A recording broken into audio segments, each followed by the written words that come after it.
listeners, welcome back to my channel. My name is Trisha and this is Mango, my little African fat-tailed gecko, and you're probably going to see Chacho pop in and out because he wants to sniff her. But today we are going to be talking about African fat-tailed geckos and their pros and cons, and I wanted to give you guys a little Mango update because I've had a few people asking for a Mango update. So here she is. She is adorable. She's doing better than ever. Her enclosure is doing fantastic. It is still bioactive.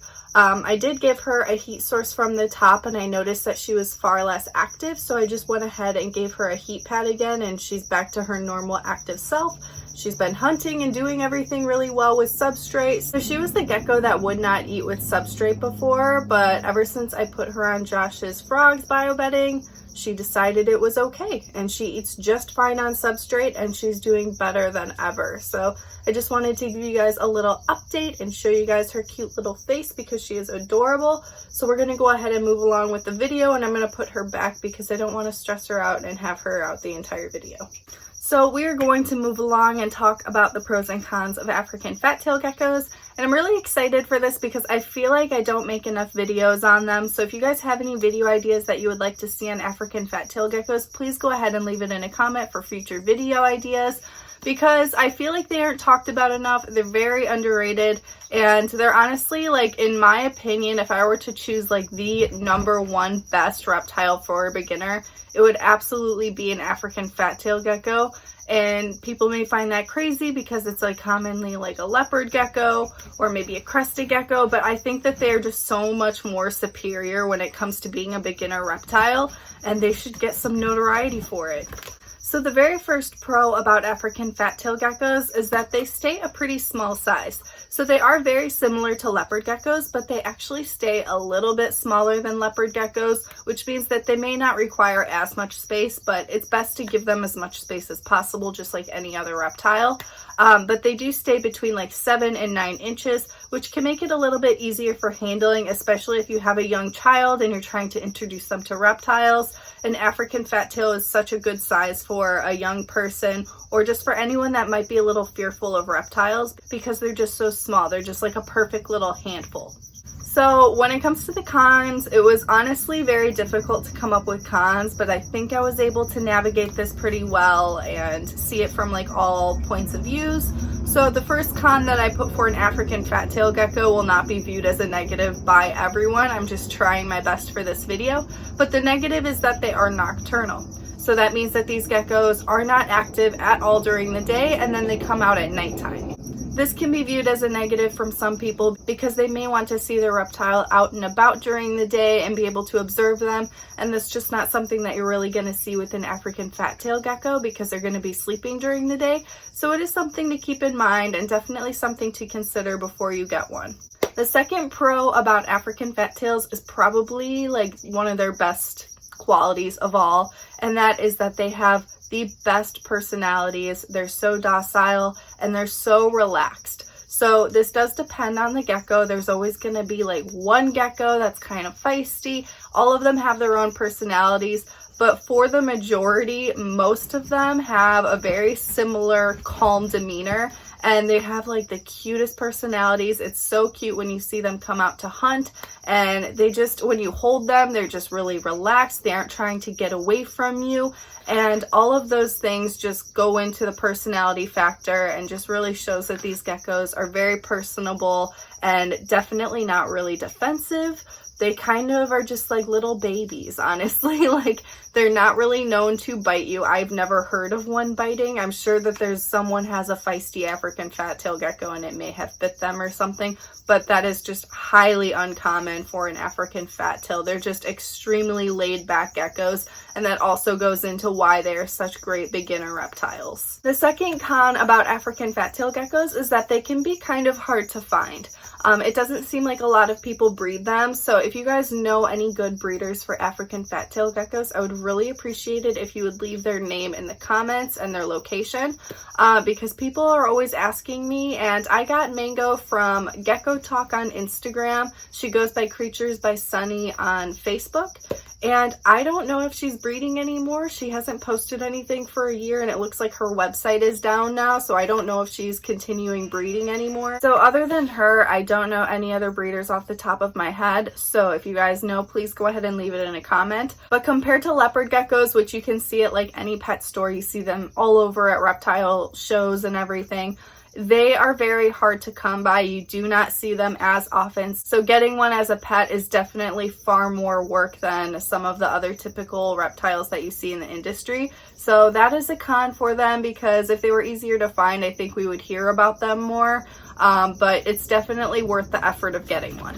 The third pro is that they are easy to maintain. So this is kind of a personal opinion. Some people may have a little bit more difficulty, but the care for them is pretty basic. It is similar to leopard geckos, but it is a little bit different. They do have a little bit higher of a humidity level. They are still an arid species, but they do need up to a 60% humidity level, which will require misting. So it is a little bit more maintenance than a leopard gecko, and it's something to keep in mind. You need to understand humidity levels, which can be a little bit challenging for a beginner.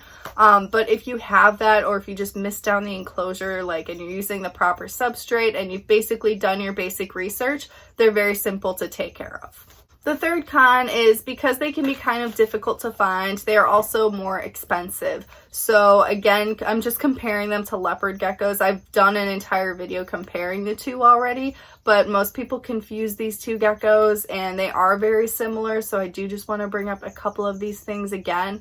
But like leopard geckos, because they're so common, they're sold for very cheap. A lot of the time you can get one for like $20 at a reptile show. But for an African fat tail, it's going to be more around like $80 to $100 if you're looking for just even like a regular normal African fat tail gecko.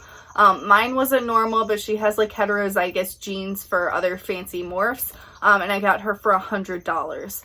So it is something that is a little bit more expensive. It's really not too much, but again, it's all about your preference, but it is something to mention. Fourth pro is that they tolerate handling so well. So again, comparing to leopard geckos, it's kind of difficult to hold leopard geckos. They're always on the move. Again, it does depend on personality. Some of them will just sit there, but for the most part, African fat-tail geckos move so slowly, and when you handle them, they kind of don't really move much at all.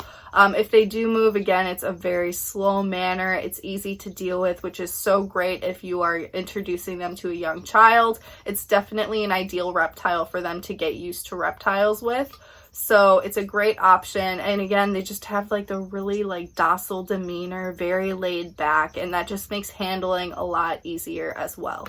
The fourth con is that these geckos are not too active. So if you're looking for a gecko that you want to see doing things all the time, this is probably not the gecko for you, because even at nighttime when they do come out, they kind of just like wait in their cave and they'll pop their cute little head out, which you get to see, which is adorable. But if they don't really see movement, they probably aren't going to come out and do much. Of course, I'm sleeping during the nighttime, so maybe more activity happens than I'm aware of.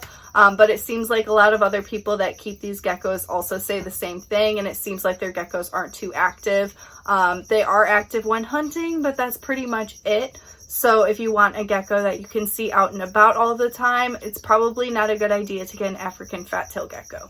The fifth pro is that they are great hunters. They're so entertaining to watch when they hunt because they're very strategic about it. They do this really cool behavior where they wave their tail. They have such a sharp focus, and it's just so adorable seeing their little face be so focused with those big dark eyes.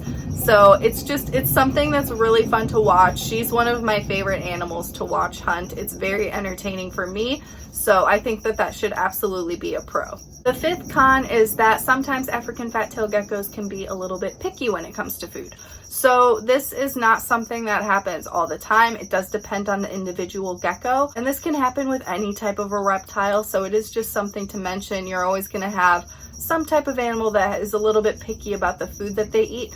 So it is just something to bring up because it does happen. It's something that can be a little stressful for owners, and it's something to prepare yourself with, and just be aware that you have to feed them a varied diet with a lot of different various insects, and just keep trying. If you do have a picky eater that prefers one insect to all of the others, You just got to keep trying. It can be a con because this is annoying, but this isn't really a specific thing for African fat-tailed geckos. I was honestly just having trouble coming up with cons for African fat-tails because they're perfect. The sixth pro is that even though these geckos aren't too active and you don't see them too often, it is definitely worth it when they do come out, because when they emerge, it's just like you just see the cutest face of all time. And I've seen you guys react on Instagram. All of you guys love when I post Mango. They have the cutest faces, the cutest personalities, and when they do come out, it just makes it all worth it. I absolutely love these geckos, and I think that they are just so underrated. So they need some more appreciation in the reptile hobby. And then the sixth con, because I was having such a hard time coming up with cons for African fat-tailed geckos, is that the cuteness factor can be overwhelming. It's dangerous. Like, you just, like, when I see Mango, I want to scream. It's the weirdest thing. It's the weirdest reaction. But, like, the cuteness is just so overwhelming. Like, you feel like you can't even contain yourself, which could probably be a pro, but I'm using that as a con because I literally could not come up with cons for this video. So if you guys can come up with any other pros and cons for African fat-tailed geckos, please go ahead and leave it in the comment section. I really appreciate you guys watching my video today, and I hope that you guys liked it, and I will see you guys in the next video. And thank you to everyone who shared photos of their adorable African fat-tailed geckos today. I'll see you guys in the next one.